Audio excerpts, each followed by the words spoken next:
இப்போது தங்கச்சியை கண்டுபிடிச்சி கொடுக்கறதுக்காக கமலஹாசன் புறப்படுறாரு. ஒரு சின்ன குழந்தை அது காணோம்னா அது எங்கே போய் தேடுவாங்க? ஒன்று அனாதை ஆசிரமத்தில் போய் தேடணும், அல்லது ஏதாவது ஸ்கூல்லையோ காலேஜ்லையோ எங்கேயோ போய் தேடணும். இவர் என்ன பண்ணுறாருன்னா, ஊரில் இருக்கிற இந்த ரெட் லைட் ஏரியா, பாரு, பப்பில் எல்லாம் போய் தேடுறாரு. அங்கே போயிட்டு நீ சந்திராவா, நீ சந்திராவான்னு பார்க்குற பொம்பளையெல்லாம் கேட்குறாரு. அங்கே திரிசா இருந்துக்கிட்டு நான் சந்திரா கிடையாது இந்திரா அப்படின்னு சொல்லுது.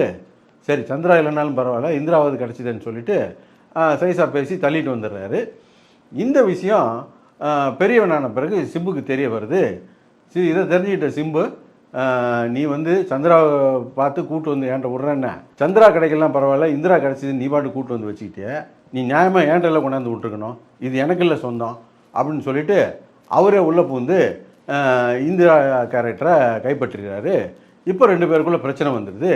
இந்த பிரச்சனை அஞ்சரை கொள்ள வண்டியில் மாதிரியும் மாமனாரின் இன்ப வரியில் மாதிரி ஒரு பெரிய பிரச்சனையாகி ஒரு ஹை பட்ஜெட்டு மாமனாரின் இன்ப வரியாக ஓடி முடிஞ்சிருது.